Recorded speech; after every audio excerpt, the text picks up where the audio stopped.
The Two Towers is the second book in the Lord of the Rings series, which follows Frodo on his quest to destroy the One Ring, which in turn will save the world.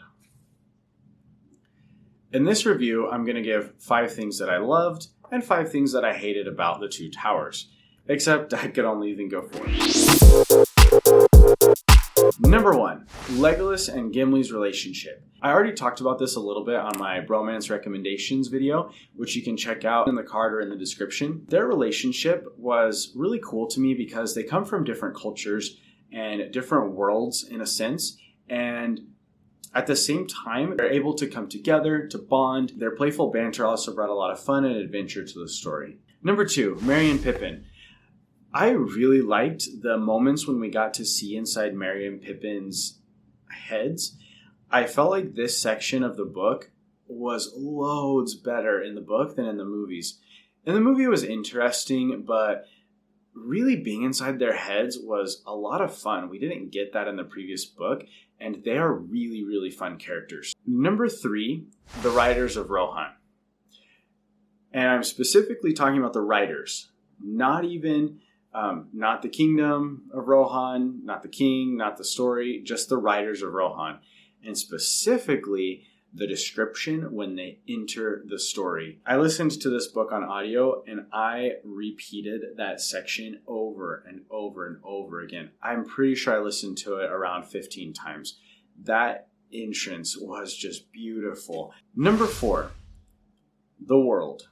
The Two Towers really dives a lot deeper into Middle Earth. We meet new creatures, new cultures, and I really appreciated that extra detail.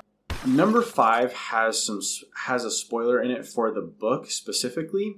I felt like this thing that I'm about to talk about was different in the movies than it was in the book. So if you don't want it spoiled, go ahead and jump to the hate part of the video, which I left a timestamp in the description. So number 5 was Sam's reaction to the ring. Throughout the book, and in fact throughout both books, Frodo's really the only one that has much contact with the ring. And at the end of this book, Frodo appears to be dead, and Sam decides that he's the only one left in the Fellowship. He needs to take on Frodo's burden. Share the load, the load. He needs to take the ring, and he is going to be the one that finishes the job, that destroys the ring. And I really liked this bravery that Sam showed, and I actually thought that this moment was so epic for Sam, much better than in the movies, because I felt like the movie kind of turned it into Sam was tempting Frodo to give up the ring, and in the book Frodo wasn't even conscious. Frodo at this point of the book hasn't even felt like Sam is like trying to take the ring or betraying him or anything. And I loved that. And especially that after he takes it, that it's heavy. It's like just this horrible thing. And I liked it even more that after Sam showed this bravery, he changed his mind and runs back to be with Frodo. And luckily finds out that Frodo's not even dead. And that was such a cool moment for me. I loved that ending of the Frodo-Sam story in The Two Towers. If you're enjoying this video, make sure you give it a like. And also, if you're interested in reading this book, I left a link down in the description. If you use that link to buy the book, you're supporting me and it doesn't cost you anything extra. Number 1, the Ent chapters. This might be an unpopular opinion.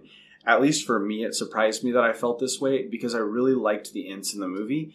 After we first met the Ents, I got pretty bored of the storyline, and I was just kind of waiting for something to happen. Number 2, Frodo's storyline. And specifically, this is post Faramir.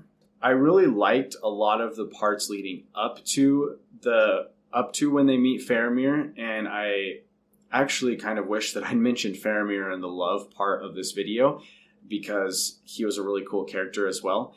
But once they left Faramir, I just felt like the story started lagging up until the end. Number 3, the orcs. I like the orcs as an idea, but I hated when they had conversations around Merry and Pippin. I was pretty annoyed with their conversations, to be honest. Number 4, the boss battle with Saruman. I remember this part of the movie being pretty exciting, and I think this was probably one of those moments where, because I'd seen the movie, it made the book less exciting, but I pretty much zoned out the whole time I was listening to the battle with Saruman. And that's it for this review. Thanks for sticking around. Make sure you leave some comments. Let me know what your opinions are on the two towers. And I'll see you guys on the next adventure.